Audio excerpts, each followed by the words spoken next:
gambarannya ya tentang transaksi elektronik ya, uang elektronik sekitar 1,79 juta, sementara kartu kredit sekitar 78 juta. ATM masih cukup banyak karena itu ada di mana-mana, biarpun sekarang ada pengurangan ATM dan banyak yang menggunakan sistem kemitraan. Baik kawan-kawan sekalian, sayangnya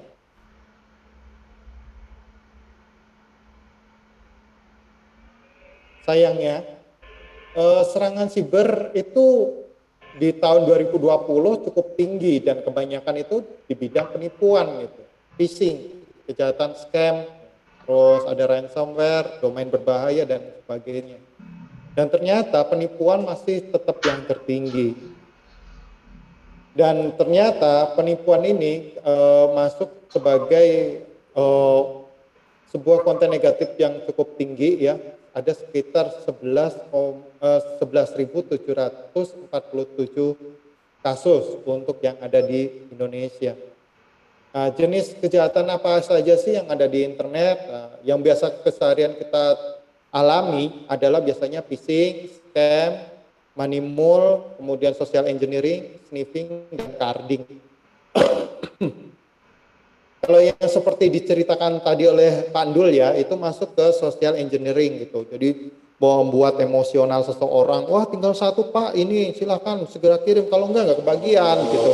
Itu bagian social engineering atau rekayasa sosial gitu. Jadi gimana kita dimotivasi untuk macam-macam supaya mau untuk bertransaksi elektronik untuk kemudian ditipu gitu. Sementara phishing adalah bagaimana kita itu terpancing untuk mengklik sebuah tautan gitu. Biasanya alamat websitenya itu palsu gitu. Yang paling sering kita temui itu kayak mamanya bantuan bansos, kemudian kartu prakerja, kan ada itu prakerja.pip, prakerja.com, prakerja apa gitu.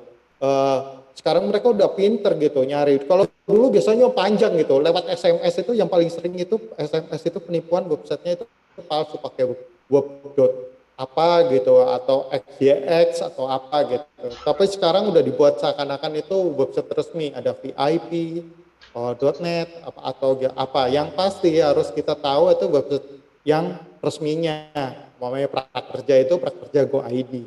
Sementara scam itu penipuan model-model yang ada di email-email seperti itu, jadi ditipu. Terus money mule itu adalah semacam pencucian uang gitu, jadi orang minta untuk membuatkan rekening. Kalau zaman-zaman tahun 2009-an saya pernah ada kasus temen itu hampir kena tipu, itu diminta untuk menyiapkan rekening, katanya mau ditransferin uang dan sebagainya gitu. Itu tuh masuk dalam money mule.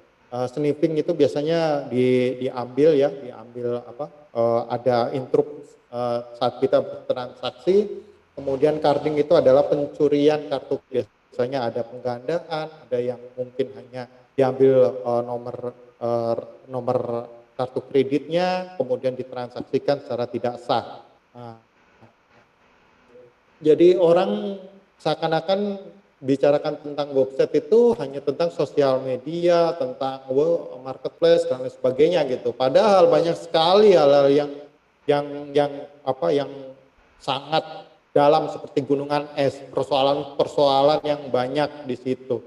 Itu contohnya. Nah, yang harus dilakukan adalah ada 10 tahap untuk melakukan cyber security, diantaranya adalah bagaimana kita bekerja secara mobil di rumah, dan yang pasti adalah bagaimana kita memberikan pemahaman di tingkat user gitu, bagaimana kewaspadaan tentang internet. PIN, ini kita paling sering kalau ditanya PIN-nya apa gitu. Wah, hal-hal asumsi PIN itu hanya asumsi yang ada di ATM tadinya. Padahal PIN itu boleh dibilang sesuatu hal yang keseharian dari sejak zaman dahulu kala. Dulu zaman saya masih SD ada koper yang ada angkanya, itu termasuk boleh dibilang kita bilang itu adalah PIN.